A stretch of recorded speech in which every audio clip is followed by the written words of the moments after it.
سے دور ہیں، پھر بھی اللہ رب العالمین ان کو پیدا کرنے کی وجہ سے ان کو روزیاں دیتا ہے۔ اس بات کو ہمیں ماننا پڑے گا،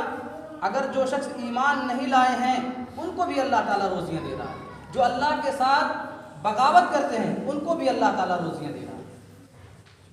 یہ تو دنیا ہے جس کے بارے میں رب العالمین نے پیدا کرنے سے پہلے اس کی ذمہ داری لی۔ عالم برزخ کے تعلق سے ہمیں سوچنا ہوگا کہ عالم برزخ میں